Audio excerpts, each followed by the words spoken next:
Bien, ya vieron que vamos a hablar de las etapas del proceso administrativo, ¿no? Las etapas del proceso administrativo son el conjunto de funciones. Esto es lo que quería hacer, miren, estar frente a ustedes. Y amplié esta pantalla y eso me descotorró todo lo demás, pero como uno no sabe, ¿verdad? Uno es hipotes tonto, decía Aniceto Borges-Soca.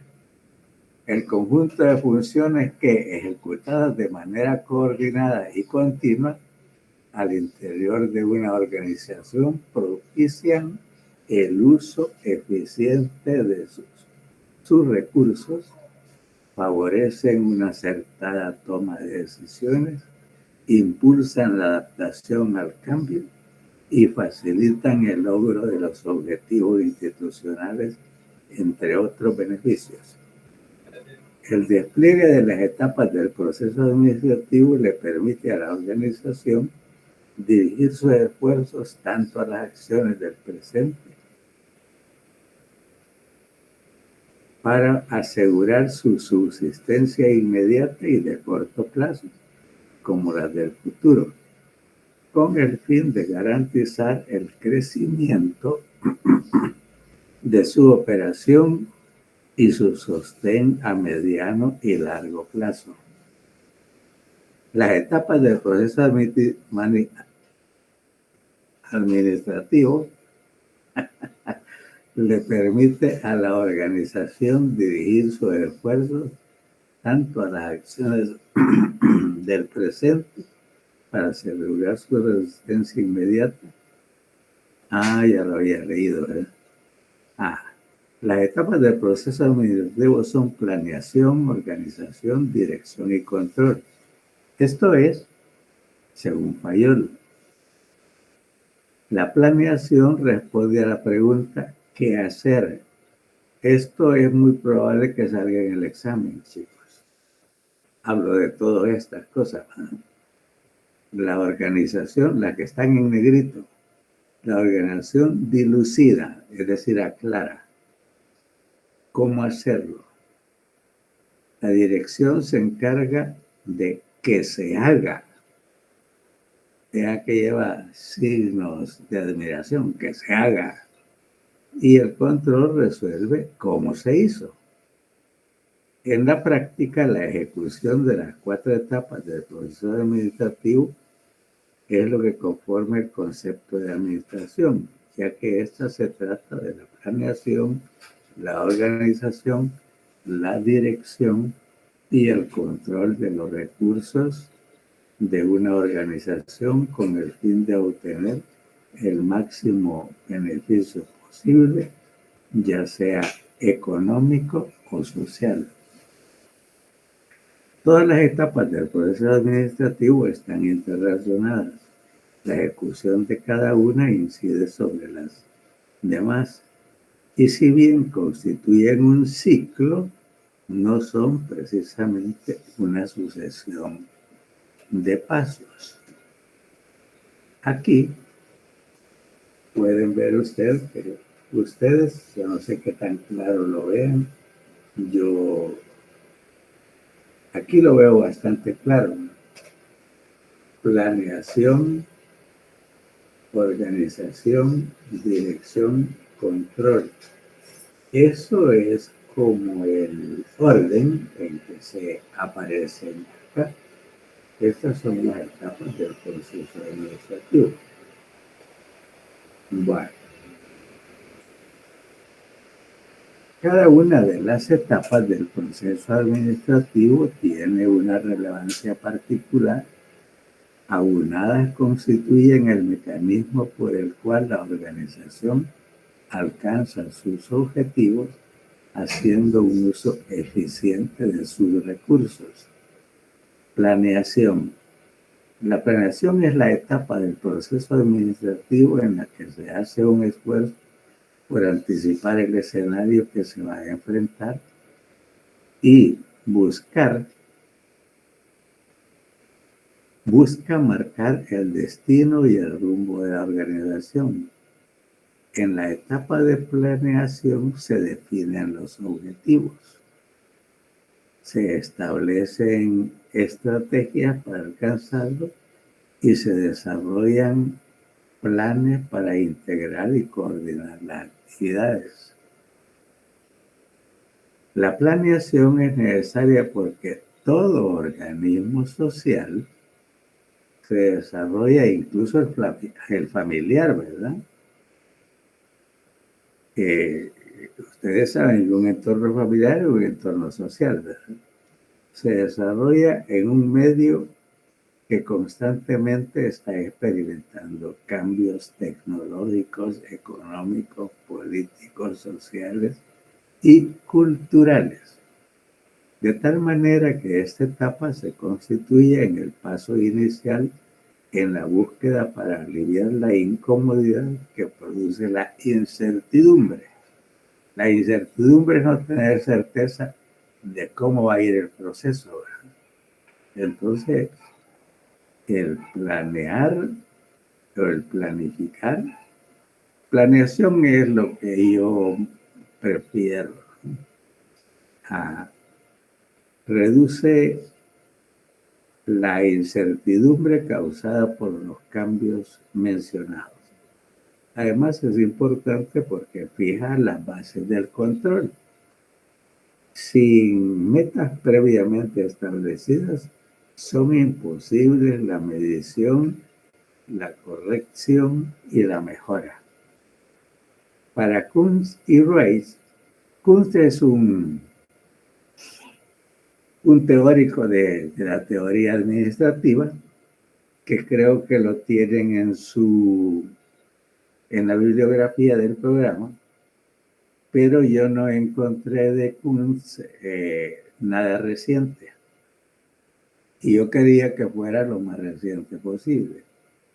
El proceso de planeación comprende la selección de misiones y objetivos y las acciones necesarias para lograrlas. Requiere tomar decisiones, lo cual consiste en elegir entre líneas de acción, diferentes líneas de acción.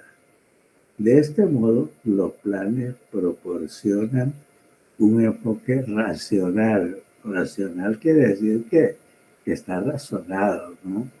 Que es lógico para la consecución de los objetivos preseleccionados. La organización es la etapa del proceso administrativo que tiene como finalidad proveer la estructura necesaria que haga factible alcanzar los objetivos planteados en la etapa de planeación. Se refiere a disponer y estructurar el trabajo que realizan los empleados para el logro de los objetivos organizacionales. En la etapa de organización se determinan las tareas a ejecutar, quiénes deben llevarlas a cabo, cómo se agrupan las actividades, quién le reporta a quién y de dónde se toman las decisiones. En otras palabras, es dentro de esta etapa que se identifican, clasifican, agrupan y asignan el trabajo, los recursos para adelantarlo y la responsabilidad de tal manera que cada integrante sepa qué se espera de su labor y cómo está contribuyendo a la consecución del objetivo grupal. Para Batterman y Snell, sobre estos chicos no me puse a averiguar, sobre otros sí, pero este no. La organización de actividades incluye atraer a las personas a la organización, especificar las responsabilidades del trabajo, agrupar las tareas en unidades de trabajo, discernir y asignar los recursos y crear las condiciones para que las personas y las cosas funcionen juntas con el objeto de alcanzar el máximo éxito posible o alcanzar el máximo éxito. La dirección. La dirección es la etapa del proceso administrativo con la que se busca influir positivamente en las personas que integran la organización con el objetivo de incrementar su contribución a las metas grupales. La etapa de dirección implica trabajar con y a través de las personas para lograr los objetivos. Además, entraña, es decir, implica la motivación de los empleados, ayudar a resolver los conflictos de los grupos de trabajo, ayuda.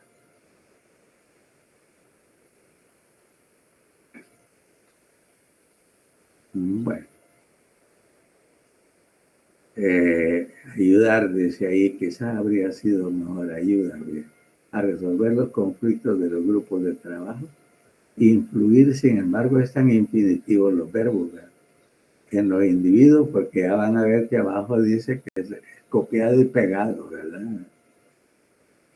E influir en los individuos o en los equipos durante la ejecución de las tareas, seleccionar los canales de comunicación más efectivos y afrontar de cualquier manera problemas relacionados con el comportamiento personal. Los elementos del concepto de dirección, de acuerdo con Stoner, Freeman y Gilbert Jr., se pueden definir como liderazgo, que es el proceso de influir en las actividades laborales de los miembros del grupo. Motivación, los factores que ocasionan, canalizan y sostienen la conducta de las personas. Equipo, dos o más personas que interactúan y se incluyen entre sí con un propósito común. Comunicación es el proceso, es un proceso mediante el cual las personas tratan de compartir significados por medio de la transmisión de mensajes simbólicos. Vean, los mensajes simbólicos pueden ser, yo creo que ustedes me están viendo, ¿verdad?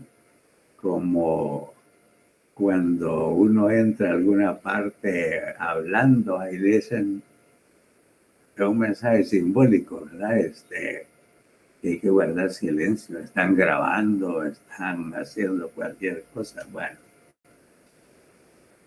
Lourdes Munch, esto sí me tomé el trabajo de buscarlo en Wikipedia. En su libro Gestión Organizacional, mire que todo lo quise poner en cursiva y solo gestión me puso en cursiva. Editado en 2018, conjuga estos elementos indicando que la dirección consiste en la ejecución de los planes de acuerdo con la estructura organizacional mediante la guía de los esfuerzos del grupo social a través de la motivación, la comunicación y el ejercicio del liderazgo. El control. El control es la etapa del proceso administrativo que permite garantizar que las actividades reales se ajusten a las actividades proyectadas.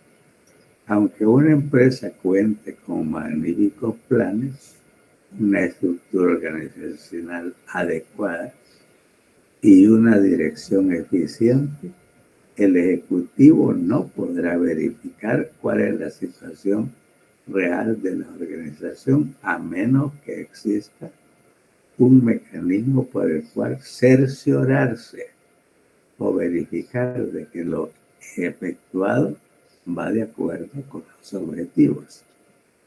El objetivo de esta etapa consiste en ver que todo se haga conforme fue planeado y organizado, según las órdenes dadas, para identificar los errores o desvíos con el fin de plantear correctivos, rectificarlos y evitar su repetición. A continuación es un cuadro resumen de las 4 funciones fundamentales de la administración. Miren, era tan grande que ese me quedó a media, ¿verdad? Vamos a ver. Aquí es un resumen de lo que antes hemos visto. Planeación, organización, dirección, control. La planeación dice, establece el objetivo, estudia alternativas, determina recursos necesarios, genera estrategias para alcanzar los objetivos. Y la fuente, que debió haber ido aquí, miren, esta fuente debió haber ido aquí, fuente Hurtado, página 49. Eso no lo busqué. La organización dice, diseña los cargos. Y, pero es que no me había percatado que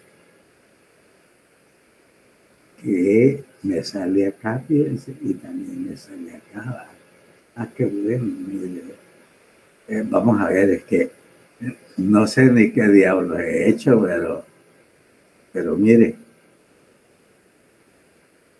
con la anterior que tenía, antes de hacerle la trampucheta que hice, que no sabía cómo iba a resultar, el cursor solo me aparecía allá, no me aparecía acá. Pero ahora estoy viendo que me sale aquí y me sale aquí. Bueno, coordina las actividades laborales, establece políticas y procedimientos, define la asignación de recursos. ¡Qué maravilla! Mire, nunca dejaré de sorprenderme todas las maravillas que uno puede aprender con la tecnología. Me salió un verso sin esfuerzo. Mire. Dirige y motiva a los empleados. Establece la comunicación. Como es un cuadro, no, es una imagen, no lo puedo modificar, no puedo modificar este tremendo espacio. Soluciona conflictos laborales, diseña estrategias para mejorar el desempeño. Y el control mide el desempeño, toma correctivos, comprueba los procesos y actividades, inspecciona los recursos.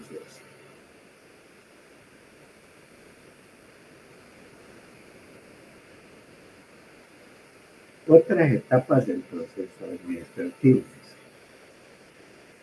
Algunos de los integrantes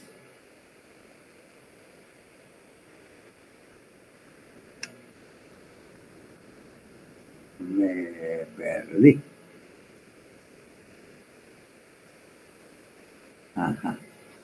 Algunos de los integrantes de la Escuela del Proceso Administrativo han propuesto algunas etapas diferentes a las ya citadas. Entre ellas se tienen previsión. Prever es anticiparse a los sucesos eventuales que pueden ocurrir a futuro. Eso es prever, ¿verdad? Que se puede hacer consiste en el diagnóstico de la información y los datos disponibles de manera que se haga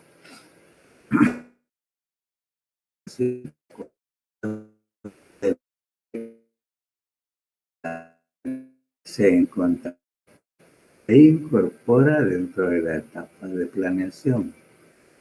Pronóstico. El pronóstico busca predecir lo ocurrir en una determinada área dentro de un periodo dado. Por ejemplo, el pronóstico de ventas se asocia a la etapa de planeación.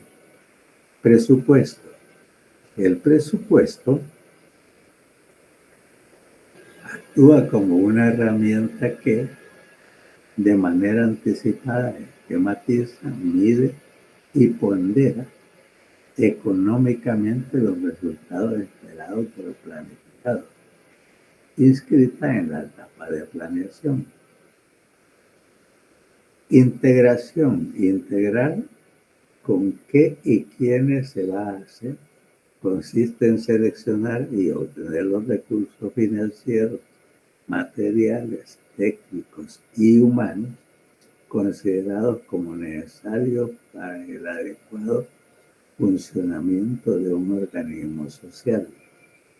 La integración agrupa la comunicación, la reunión armónica de los elementos humanos y materiales, selección, entrenamiento y compensación del personal, atribuida a la etapa de organización con ramificaciones que llegan a la dirección.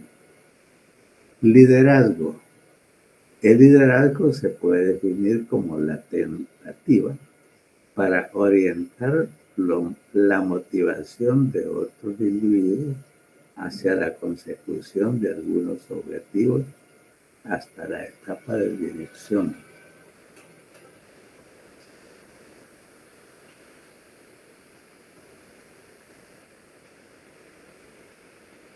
Coordinación. La coordinación se define como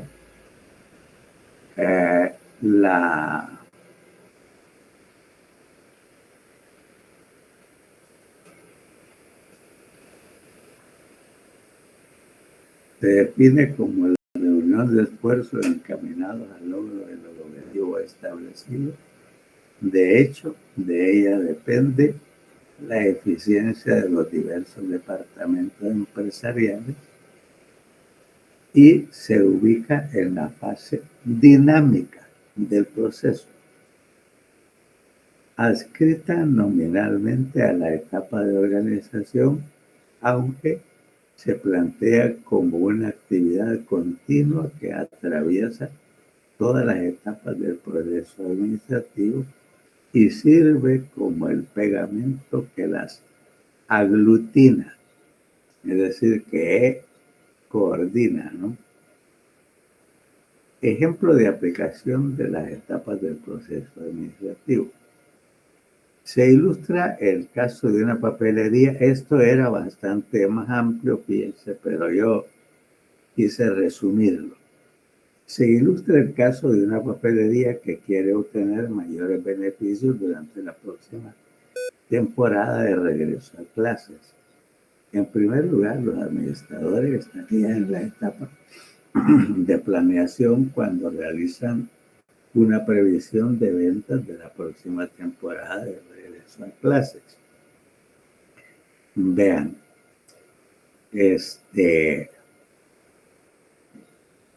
quizás a ustedes no les interese, pero yo les voy a contar una anécdota simpática que me ocurrió a mí.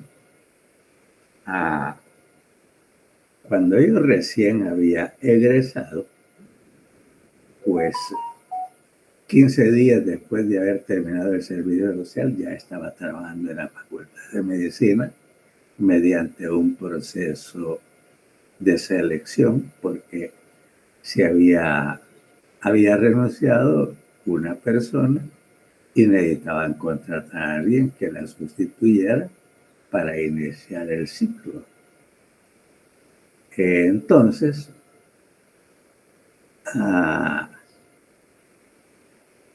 pues, vamos a ver, ¿a qué los quiero llevar? Que yo ni me imaginaba qué era lo que me iba a tocar. Entonces,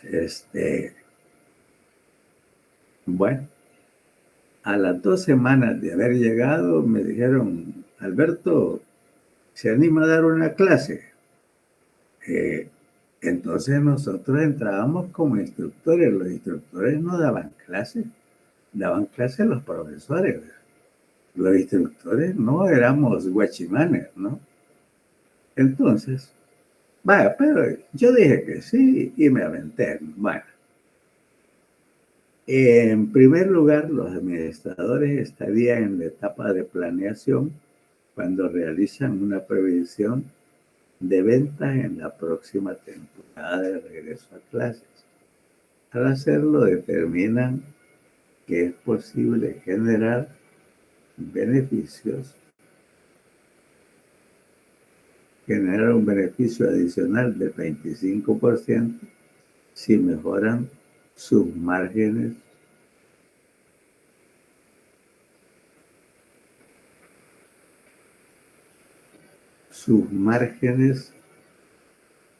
si mejoran sus márgenes y ofrecen un surtido más amplio, en tanto que se estaría desplegando en la etapa de organización al designar al jefe de compras como delegado de las negociaciones, quien deberá informar al supervisor de inventario para que diseñe la nueva logística de almacenamiento.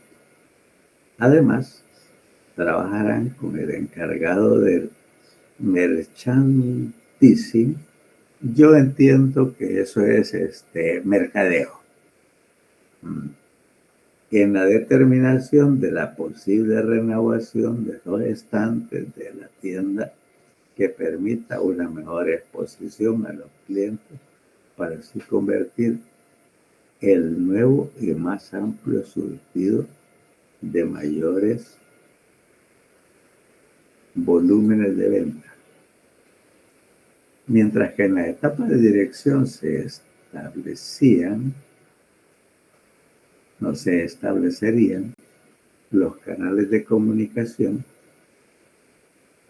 entre todos los actores involucrados en el desarrollo del plan, de tal manera que cada uno esté informado de los avances que así determinan las acciones a ejecutar y en qué momento lo harán. También se velaría por la fluidez de esta coordinación con el tiempo para que el proyecto Regreso a Clase se complete sin contratiempos y con la colaboración activa de todos los integrantes del equipo. Finalmente, en la etapa de control se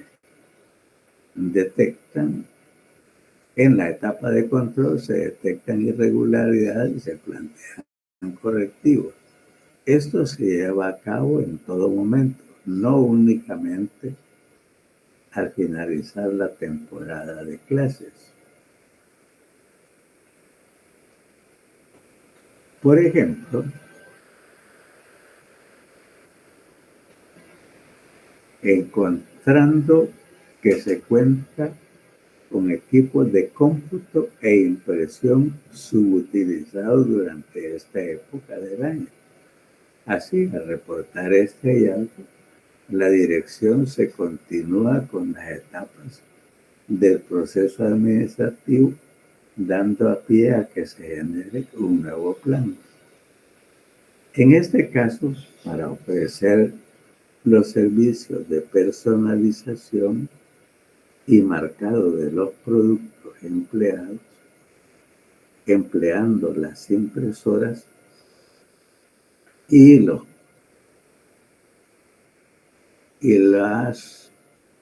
plastificadoras con las que ya cuentan, con el fin de ampliar los márgenes de utilidad de cada venta y aumentar la satisfacción de los clientes. Se observa entonces que las etapas del proceso administrativo fluyen y se emplean continuamente a medida en que se van desarrollando las actividades del negocio. También en cada una, también que cada una aporta para que se alcancen los objetivos y optimicen los recursos.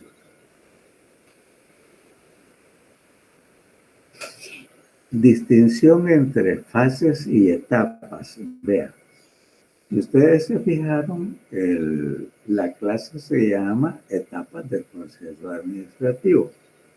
Pero Fayol, yo saben que soy más inclinado hacia la teoría administrativa clásica de Fayol que hacia la teoría administrativa científica de Henry. Entonces, según Fayol, hay también fases, no solo etapas. Resulta relevante diferenciar entre las etapas del proceso administrativo y las fases de este.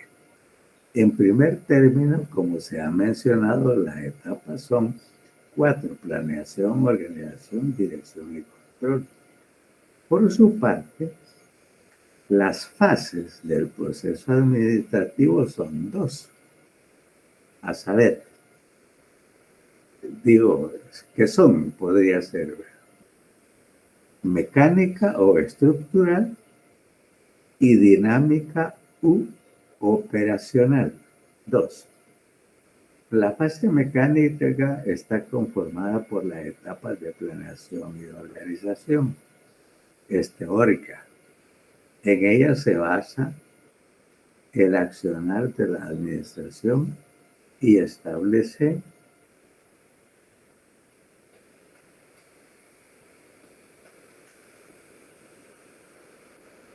la estructura necesaria para su correcto accionar. La fase dinámica está compuesta por las etapas de dirección y control. Es operativa. Se ocupa de llevar a cabo lo planificado y de disponer las modificaciones que permiten la mejora continua. Es decir, haciendo un símil inexacto con las actividades de la construcción, una comparación. Un símil es una comparación con una construcción.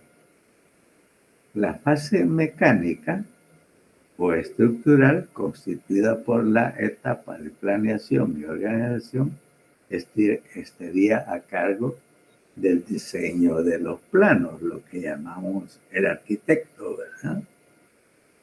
De la ingeniería previa, la presupuestación y la arquitectura general. La fase dinámica u operacional, formada por las etapas de dirección y control, procedería con la edificación misma, desde la cimentación, que son las bases. ¿Han visto cómo va la primera etapa del hospital, de nuevo, el Hospital Rosales? Han visto las tremendas columnas que lleva. Ignoro cuántos pisos va a tener, pero calculo que va a tener por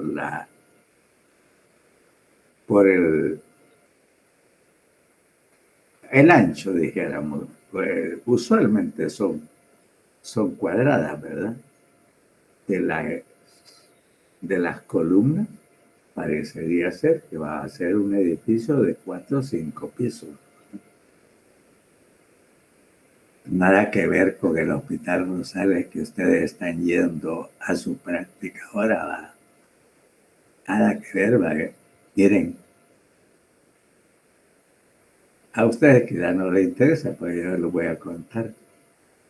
Ese hospital lo trajeron prefabricado de Bélgica y es de lámina. Aquí solo lo vinieron a armar. Pero miren lo bueno que se ha tenido ese hospital, es que ha resultado antisísmico, ¿verdad?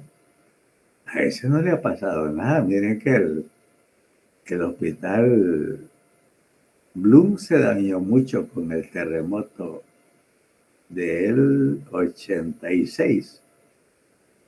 Y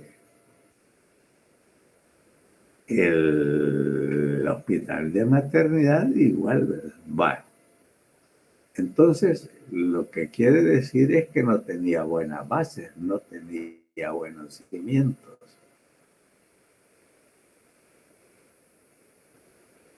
Bueno, la fase dinámica, columnas, muros, pasando por el levantamiento de columnas y muros hasta la inventoría y el cuidado de los detalles finales en los que se da por terminada la obra. Aquí dice copiado y pegado de Javier Cruz Chemal y Verónica Pérez. Verónica Jiménez Pérez. Me estoy acordando de una colega que se llama Verónica, pero creo que lleva antes del Pérez otro Jiménez. Docentes de la Universidad del Sur de México, DF.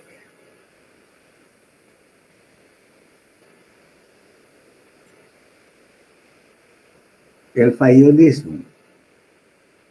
Recuerden que yo les he dicho que yo prefiero la teoría administrativa clásica de Fayol a la científica de Taylor, por muchas razones que ustedes las van a encontrar acá. El fayolismo es la parte de del todo organizacional y de su estructura para conseguir la eficiencia. Constituye un enfoque sintético y universal de la organización en donde se especifican de manera detallada las operaciones y las funciones que las personas deben cumplir. Esta corriente plantea que las organizaciones requieren de elementos y principios para fortalecer el cuerpo social y facilitar su funcionamiento. Ahora bien, no, se concibe la organización en términos formales y racionales, enfatizando en esquemas lógicos preestablecidos. Ahora bien, la organización contemporánea se ubica en un entorno complejo y dinámico en el cual los gerentes deben adaptarse constantemente a las condiciones cambiantes. Esto es importante. Vean, la epidemia del COVID fue un evento que cambió toda la realidad que conocíamos hasta entonces. Ustedes dejaron de ir presencialmente a la universidad y a nosotros ya nos acostumbramos a seguir así, ¿verdad? De nosotros hablo de personas como yo.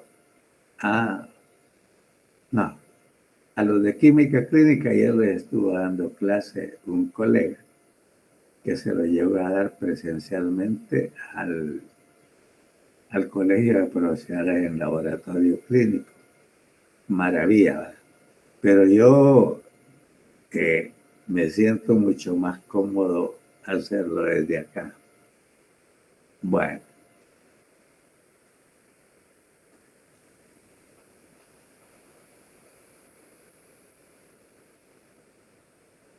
Esta corriente plantea que todas las organizaciones requieren elementos y principios para fortalecer el cuerpo social y facilitar su funcionamiento. Se concibe la organización en términos formales y racionales, enfatizando en esquemas lógicos preestablecidos. Ahora bien, la organización contemporánea se ubica en un entorno complejo y dinámico en el cual los gerentes deben adaptarse constantemente a las condiciones cambiantes. Hasta hace pocos años, muchos países tenían economías nacionales hasta cierto punto independientes de la economía global. Incluso algunos países ni siquiera tenían una economía genuinamente nacional y funcionaban a nivel de economías regionales. Sin embargo, los avances tecnológicos y los complejos cambios sociales modificaron profundamente las economías, las organizaciones se vuelven globales. La globalización fue un fenómeno que al principio, debo decirle, los que ignoramos de administración lo veíamos como una amenaza. Pero al final la globalización hizo que todo fuese más barato. Pues llegaban productos de Japón y de China directamente hacia acá. Antes de eso, solo los Estados Unidos exportaban hacia El Salvador, ¿verdad?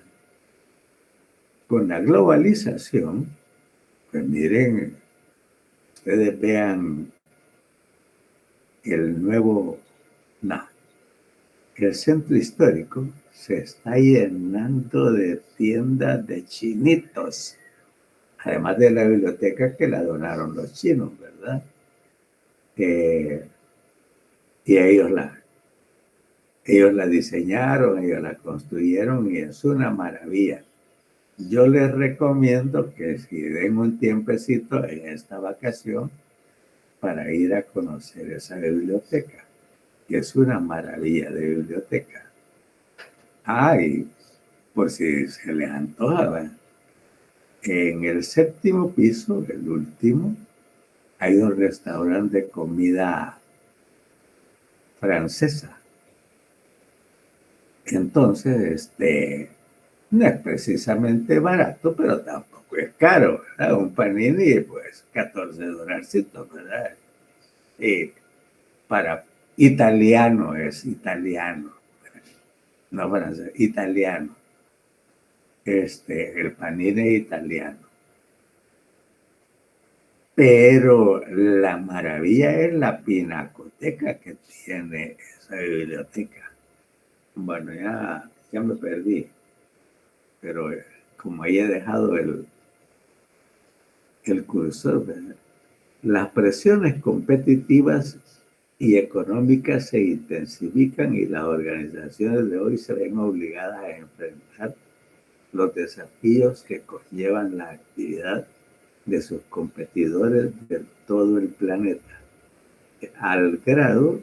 El grado en que un país logre sobrevivir y prosperar a esta nueva economía global depende de la manera en que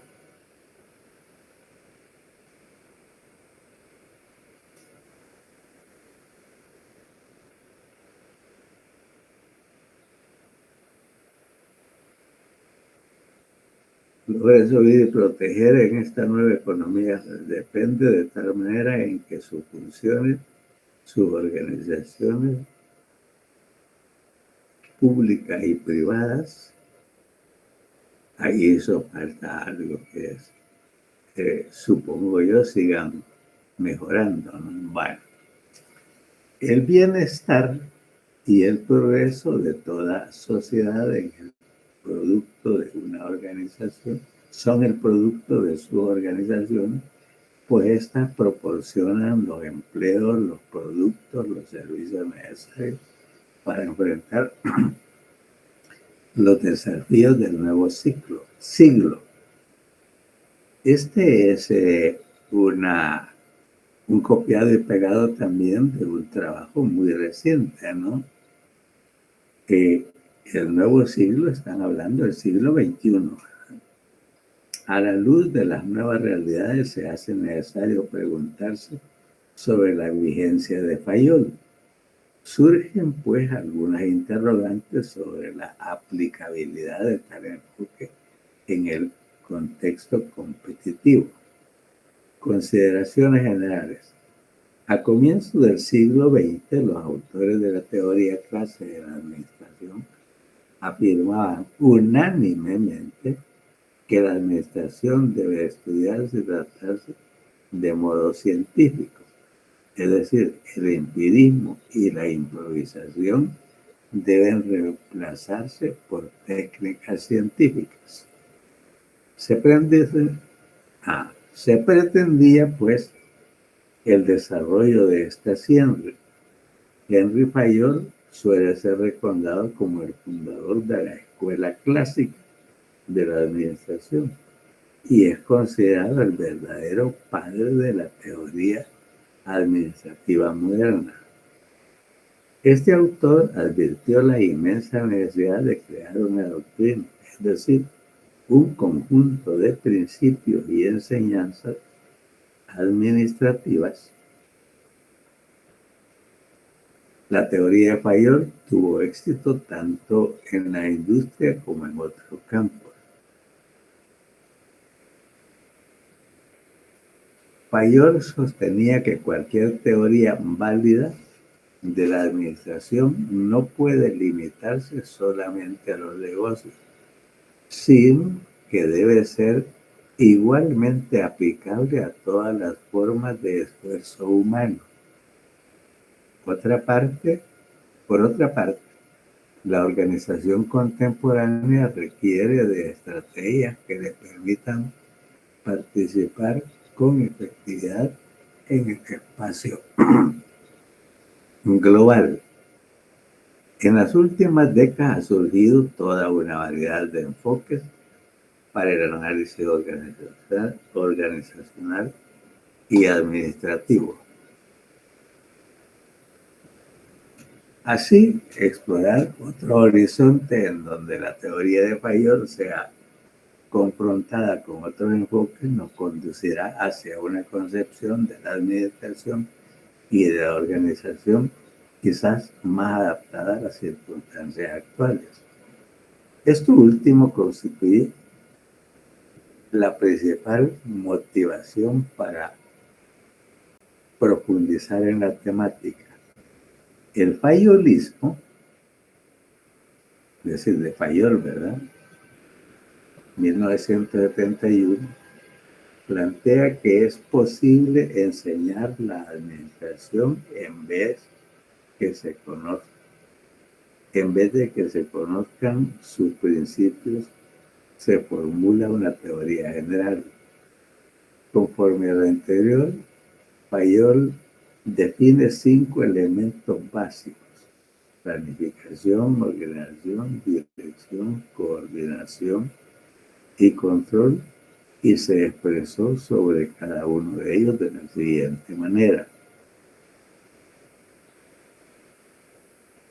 La planificación consiste en examinar el futuro y elaborar un plan de acción.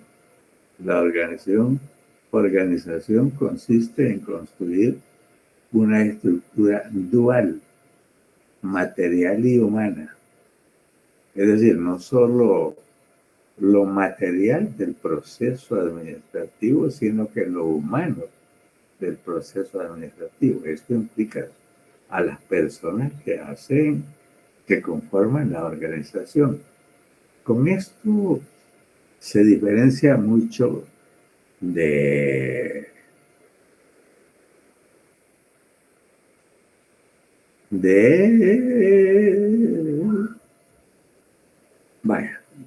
la teoría científica.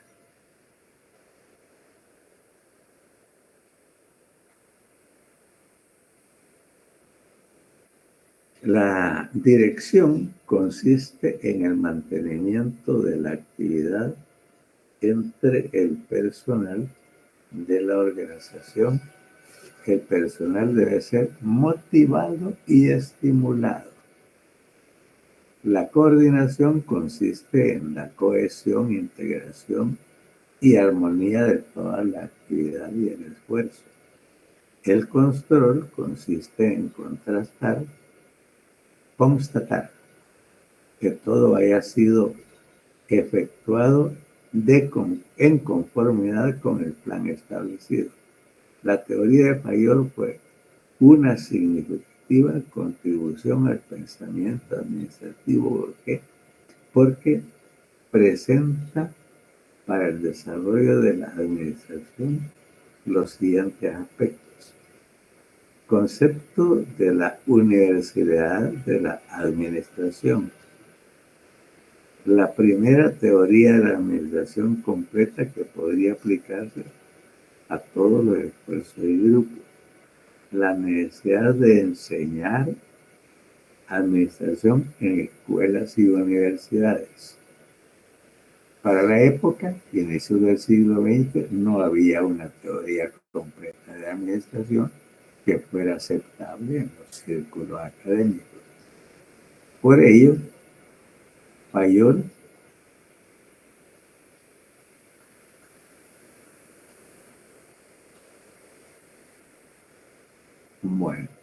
creía que estaba repitiendo. Presentó su propia teoría de la administración, mencionando que es preciso esforzarse en difundir las nociones administrativas en todas las capas de la población. La escuela tiene evidentemente un papel considerable que desempeñar en esta enseñanza. Asimismo, Fayol plantea los principios básicos de validación de las tareas administrativas, denominados principios generales de la administración.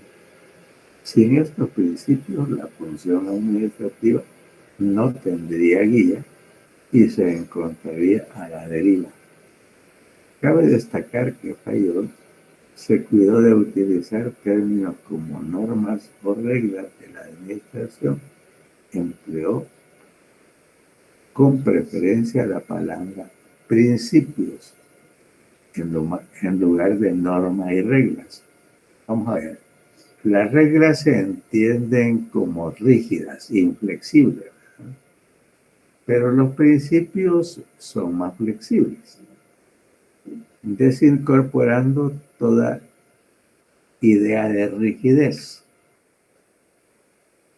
Ciertamente no hay nada riguroso ni absoluta en materia administrativa. Todo en ella es cuestión de medida. Es preciso tener en cuenta circunstancias diversas y cambiantes, hombres igualmente diferentes y cambiantes, y muchos otros elementos variables. Este autor señaló que los principios son flexibles y se pueden adaptar a las diversas situaciones y necesidades. Se trata, pues, de saber utilizarlos.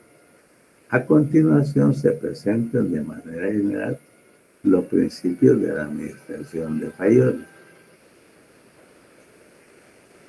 1. División del trabajo. Cuanto más se especializan las personas en una actividad determinada, tanto mayor será la eficiencia para realizar su trabajo. Autoridad. Los administradores deben dar órdenes para que se hagan las cosas, aunque su autoridad formal, vean, para que lo comprendan o para que les quede más claro, mejor. La autoridad formal es la que a ustedes le da el cargo. Ejemplo, un director de carrera o un jefe de laboratorio tiene una autoridad formal.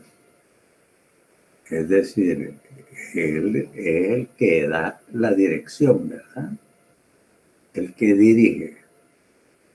Pero eso es formal. Pero en la realidad, con frecuencia, hay en la universidad, por ejemplo, las ordenanzas que quien les da las órdenes es el decano, no le hacen caso al decano porque están sindicalizados y el sindicato los protege. Entonces ahí pasan haraganeando todo el tiempo, ¿verdad? Entonces la autoridad formal no sirve de mucho si no se tiene liderazgo. aunque su autoridad formal le otorgue el derecho de mandar, los administradores no siempre lograrán la obediencia, a no ser que también tengan autoridad personal. La autoridad personal se gana. Yo, cuando fui director de la carrera por 4 periodos consecutivos, decía que la autoridad personal se adquiere simplemente siendo uno el ejemplo de lo que se debe hacer. Es decir, yo no puedo tener autoridad personal si yo mismo soy irresponsable, ¿no? Entonces, la disciplina se logra con autoridad personal, no con autoridad formal. Porque, vaya, ya le dije, los ordenanzas simplemente no le hacen caso a nadie, ¿verdad? Nadie los pasa. Están sindicalizados, pues el sindicato los protege. Disciplina. Los miembros de una organización tienen que respetar las reglas y los acuerdos que rigen a la organización. Según Fayol, la disciplina es el resultado de líderes buenos en todos los estratos de la organización, acuerdos justos y sanciones impuestas con buen juicio a las infracciones. Vean, yo nunca he conocido un líder que tenga más liderazgo que Nayib Bukele. Unidad de mando. Cada empleado debe recibir instrucciones de una sola persona. Eso se pierde de vista a cada momento. Que hay un jefe que tiene la autoridad formal, pero hay otro que se abroga, es decir, se otorga a sí mismo autoridad que no le compete, ¿no? Y él manda, ¿verdad? Entonces, esa es dualidad de mando. Cada empleado debe recibir instrucciones de una sola persona. Fayol pensaba que si un empleado dependía de más de un gerente, habría conflicto en las instrucciones y confusión con la autoridad.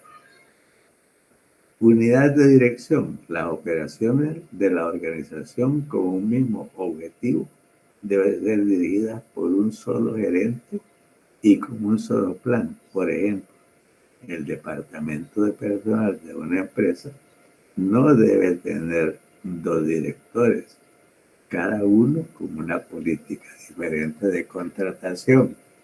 En la universidad, el que está de turno en administración de personal, ese toma decisiones subjetivas, traducido a su antojo. Le paga a quien le quiere pagar y no le paga a quien no le quiere pagar, ¿verdad? Entonces, simplemente eso es que no hay unidad de dirección, ¿no? Bueno, subordinación del interés individual al bien común. El interés de una persona o de un grupo no debe tener más peso que los intereses de la organización completa o entera. Remuneración. La retribución del trabajo realizado debe ser justa para empleados y empleadores. Les voy a contar un chicle. A las 2 colegas que recién llegaron el año pasado, no, este año llegaron,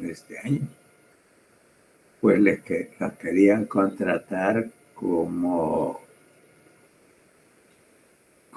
por trabajo.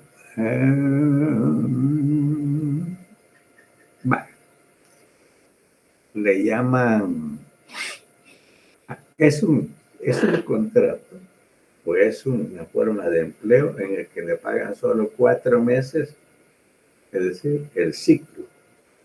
Y los otros 4 meses no se los pagan, todos le pagan 8 meses. Le digo yo a Yanerita, a mi Eva,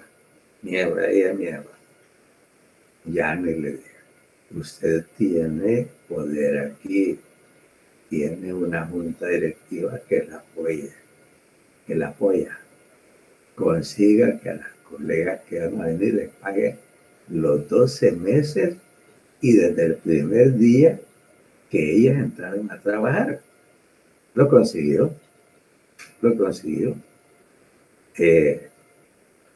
Es que es el deber ser. ¿Se imaginan ustedes como que uno no comiera, no tuviera gastos los otros 4 meses, ¿verdad? Los que no le pagan?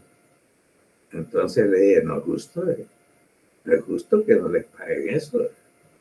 Él lo consiguió la jefa, mi jefa tiene manera de líder. Bueno, ya se me olvidó por dónde me quedé. Bueno, a subordinación del interés individual al bien común.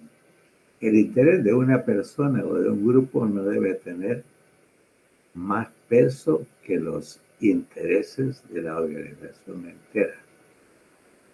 La remuneración, la retribución del trabajo realizado debe ser justa para empleados y empleadores. Ahí no habíamos quedado. Era injusto que no les pagaran a las colegas. Centralización, al reducir la participación de los subordinados en la toma de decisiones, se centraliza. Al aumentar su papel en ella, se descentraliza. Para los administradores, el problema radica en encontrar el grado de centralización adecuado en cada caso. Jerarquía. La línea de autoridad de una organización sigue un orden de rangos de alta gerencia al nivel más bajo. Desde la alta gerencia hasta el nivel más bajo de la empresa. Orden. Los materiales y las personas deben estar en el lugar adecuado en el momento indicado. Las personas, sobre todo, deben realizar los trabajos u ocupar los puestos más adecuados para ellas. La equidad. Los administradores deben ser justos y amables con sus subordinados. Vean, debió haber ido, que tiene el marcador acá, debió haber ido acá y este otro acá. Pero no me percaté, cuando he estado revisando, no me percaté. Son otros, pues. Entonces dice que la estabilidad del personal, las tasas elevadas de retención de empleados socavan el buen funcionamiento de la organización. Iniciativa. Los subordinados deben tener libertad para conseguir y realizar sus planes aun cuando se puedan presentar algunos errores. Espíritu de grupo. Cuando existe el espíritu de grupo, la organización tendrá una sensación de unión. Incluso los pequeños detalles podrían alertar al espíritu. Es necesario utilizar la comunicación oral en lugar de la comunicación formal escrita siempre que sea posible. Ya Robbins y Coulter en el año 2000 y Stormer y Gilbert en 1996 han mencionado que los principios de Fayol surgen de la necesidad de encontrar lineamientos para administrar organizaciones complejas, por ejemplo las fábricas. Según los autores, Fayol no fue el primero en estudiar el comportamiento gerencial, pero sí fue el primero en sistematizarlo. Así pues, crea un grupo congruente de principios para explicar la relación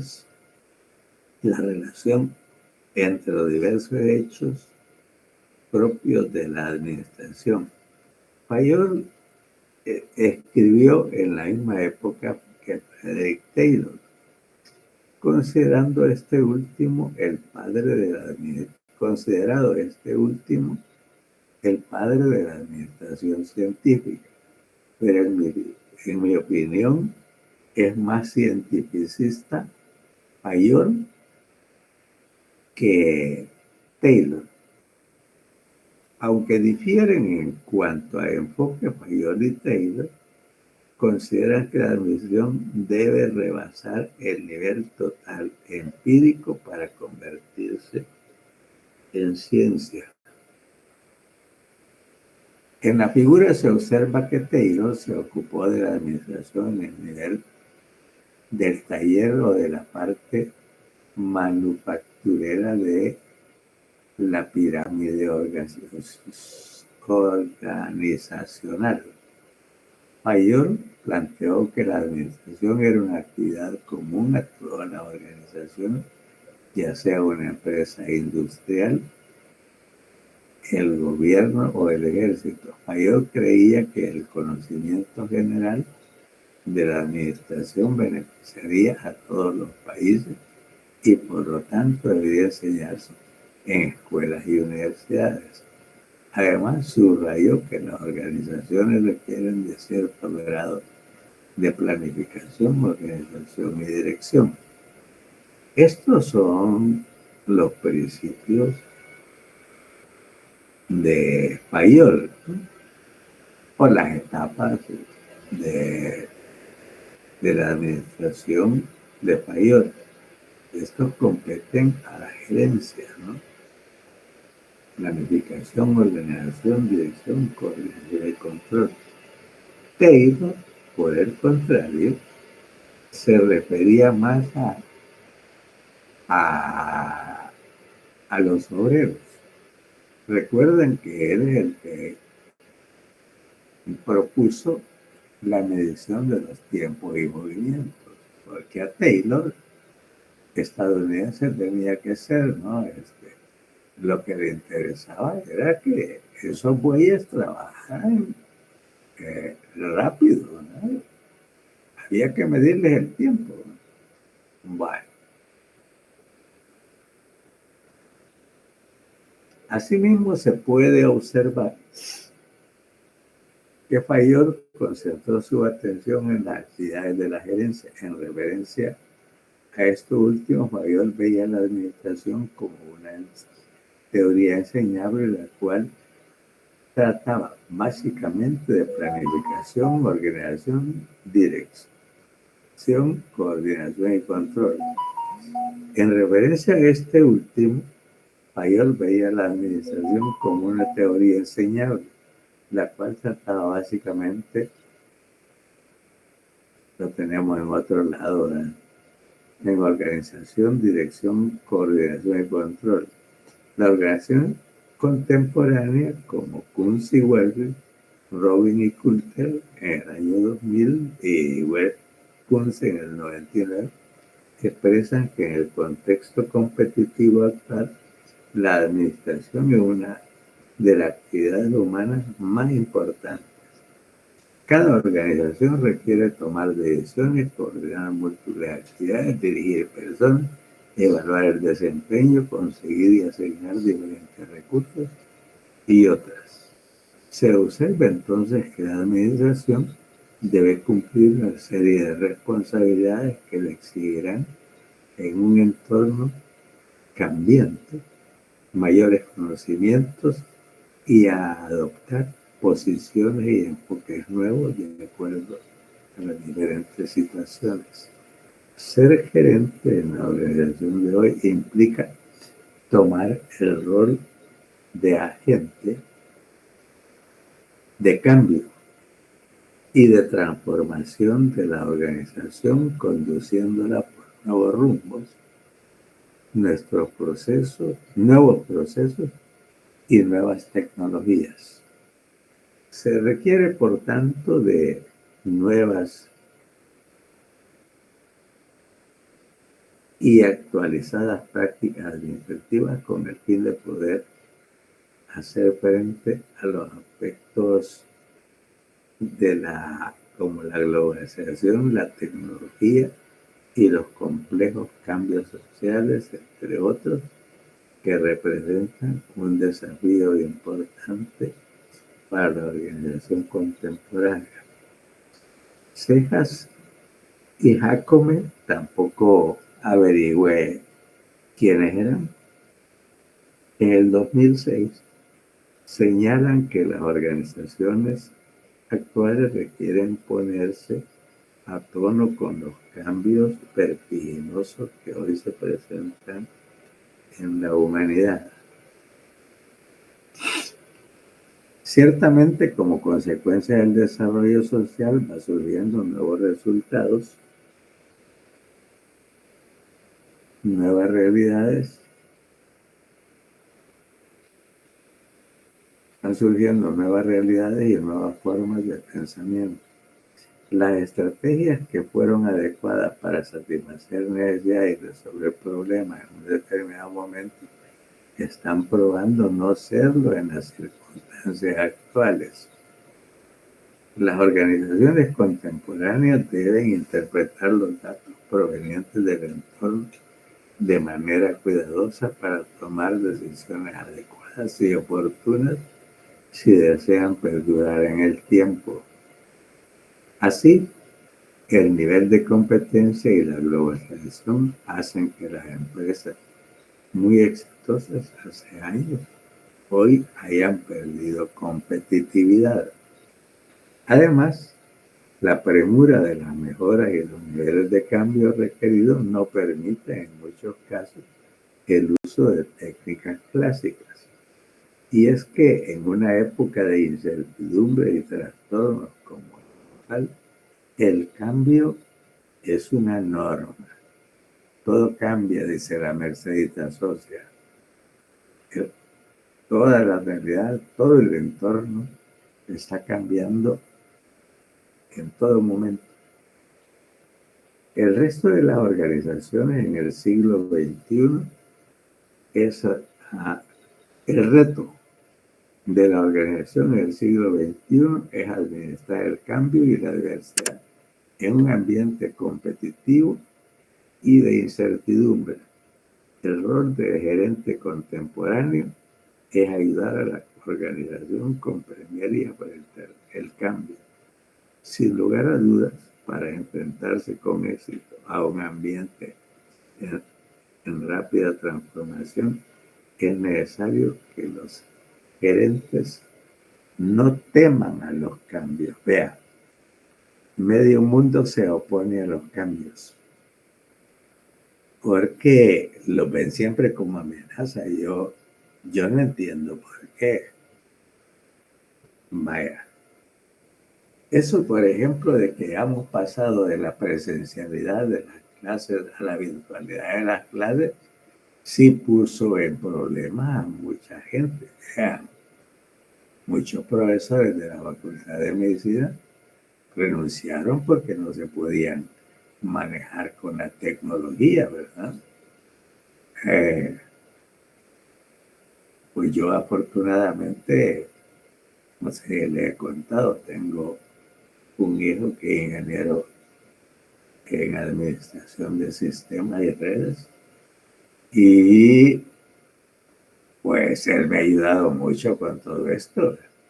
Por supuesto, yo uso ordenador desde el siglo pasado, pero ya ponerse a hacer presentaciones en estos ordenadores nunca lo había hecho. Bueno, el caso es que muchos compañeros de la facultad tuvieron que renunciar porque ni siquiera habían tocado un ordenador nunca, ¿verdad?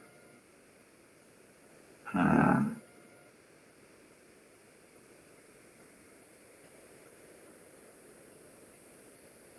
así el nivel de competencia y la globalización hacen que las empresas muy exitosas hace años no hayan perdido competitividad. Además, la premura de la mejora y niveles de cambio requeridos no permiten en muchos casos, el caso del COVID fue uno de ellos, es que simplemente de un momento para otro ya uno ya no podía salir a la calle, ¿verdad?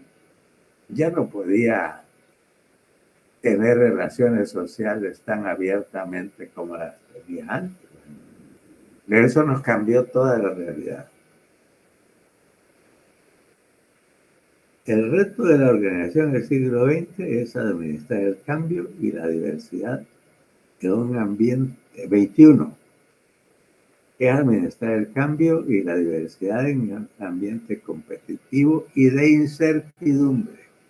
El rol de gerente contemporáneo es ayudar a la organización a comprender y enfrentar el cambio. Sin lugar a dudas, para enfrentarse con éxito a un ambiente de rápida transformación, es necesario que los gerentes no teman a los cambios. De acuerdo con esto último, Peter Drucker, vea, como yo no les había cambiado, no les había enviado la presentación anterior, ahora sí ya la envié a Brian. Van a poder ver el video y ahí aparece Peter Drucker. Plantea que el líder del cambio sabe encontrar los cambios acertados y cómo aprovecharlos tanto fuera como dentro de la organización. Peter Drucker, que vivió del 1909 al 2005, se interesó por la creciente importancia de los empleados que trabajan con sus mentes más que con sus manos. Estas tesis requieren políticas para crear el futuro deseado, métodos sistemáticos para buscar el cambio y anticiparse a él, la manera correcta de introducir el cambio tanto dentro como fuera de la organización, políticas para equilibrar el cambio y la continuidad. Ciertamente la organización nueva hace un menor énfasis en ceñirse a la cadena de mando y descarta las tendencias relacionadas directamente con la estabilidad, la homogeneidad y la racionalidad, fundamentos de la teoría organizacional tradicional. El gerente de la organización cambiante comprende que la época actual se caracteriza por la inestabilidad e incertidumbre en que los límites de lo racional quedan cuestionados. Ya no es apropiado suponer que todas las empresas o instituciones tendrán una estructura tradicional. En realidad, la organización contemporánea se caracteriza por elementos como los arreglos de trabajo flexible, la producción y distribución de conocimiento, sistemas abiertos de comunicación y alianzas con proveedores. En una organización orientada hacia el equipo y hacia la participación de los empleados, además, se reconoce el aspecto pluricultural al permitir que las personas, a pesar de sus diferentes antecedentes y factores culturales, puedan coexistir y prosperar en las organizaciones. Asimismo, la organización está orientada hacia el cliente y no hacia la aplicación rígida de normas y procedimientos burocráticos. Así pues, se observa que el cambio es una variable clave en la organización de hoy. Para lidiar con esta variable, han surgido enfoques, los cuales han enriquecido la teoría administrativa y ciertamente la han hecho avanzar. Por ejemplo, la reingeniería resulta ser un enfoque apropiado cuando se aborda el tema del cambio. De esta manera, la reingeniería implica innovación de procesos y cambios profundos y se está utilizando cada vez más por las necesidades de adaptación de las organizaciones al contexto contemporáneo. Eso lo dijeron Morris y Brando en el 94. Fue toda una moda la reingeniería ese tiempo. Todo el mundo quería hacer reingeniería de todo. No terminaba de entender de qué se trataba, pero todo el mundo hablaba de reingeniería. En un enfoque utilizado para rediseñar procesos de trabajo de negocio, los autores plantean que las organizaciones progresistas han visto que su respuesta al desafío de la competencia y la globalización debe ir más allá de la aplicación. Allí de enfoques tradicionales debe haber sido. Lo vamos a corregir mejor. De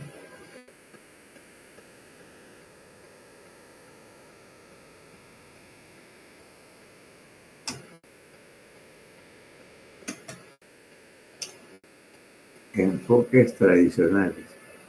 Al seleccionar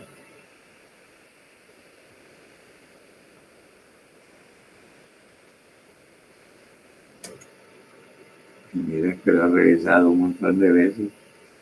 Al seleccionar productos o servicios específicos, han revisado sus procesos de negocio en diferentes direcciones para mejorar sus posiciones competitivas. El enfoque de la reingeniería de negocios aparece como la respuesta a la pregunta clave de cómo cambiar con los nuevos tiempos. Precisamente la reingeniería tiene como uno de sus elementos esenciales la administración coordinada del cambio. Este elemento hace referencia a que las operaciones de negocio deben responder a los cambios iniciados por 4 fuerzas: competencia, regulación, tecnología y mejoras externas. En algún momento, creo que en la segunda parte del ciclo, vamos a hablar de las normas ISO relacionadas con el laboratorio clínico. Entonces, hay ahí unas disposiciones que los laboratorios se resisten a cambiarlo, pero yo espero que de a poquito se vayan poniendo ya en el deber ser.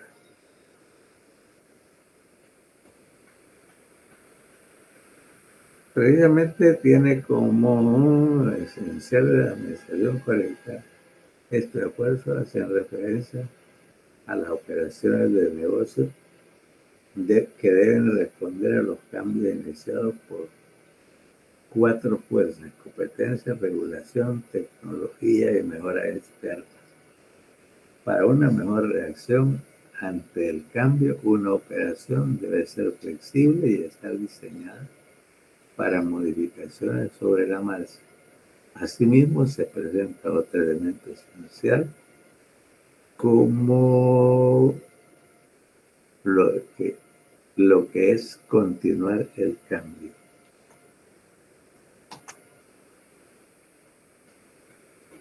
Porque ya no querés caminar, ¿no? Puede ser que está renuente a caminar porque vamos a terminar en lugar de tratar, dice, de implementar un proyecto de gran envergadura que reestructure toda la organización, puede iniciarse una serie de proyectos más pequeños que alteren la empresa paulatinamente. Se observa, pues, que la organización cambiante puede mantenerse de manera continua con su competencia, los clientes, el gobierno y el ambiente de cambio. Factores que facilitan el mejoramiento gradual y continuo. La estructura, la tecnología, las personas y la gerencia del cambio. La estructura, descentralización, equipos interfuncionales, organización plana, tramo de control amplio, división del trabajo limitada, tecnología, procesos flexibles, rapidez, educación y capacitación de los empleados, personas, otorgar poder a los empleados, compromiso, capacitación y desarrollo, gerencia de cambio, gerencia y liderazgo que fomente el cambio desde el más alto nivel. Dice que la fuente es elaboración propia a partir de Robbins y Coulter. Coulter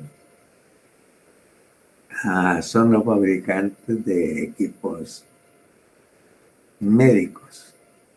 Los que yo conozco son los Coulter que ocupamos en el laboratorio. Por ejemplo, el primer hemocitómetro automatizado que yo utilicé era un Coulter. Los Coulter que tienen ahora son una maravilla. Entonces, vean que eso es, dice que la fuente es elaboración propia a partir de Rubins y Coulter, 2005.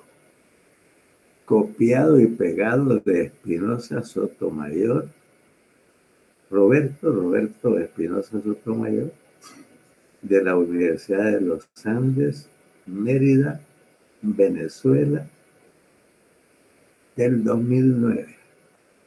Bueno, jóvenes, hasta aquí llegamos. Y este también se resiste, miren. Pero es que ya terminamos, vos. Felices fiestas agostinas, chicos. Disfrútensela, gócensela. Porque terminada la fiesta, pues seguimos en la otra fiesta, ¿verdad? Bueno, jóvenes, miren, ya pueden comenzar sus vacaciones, porque ya mañana que la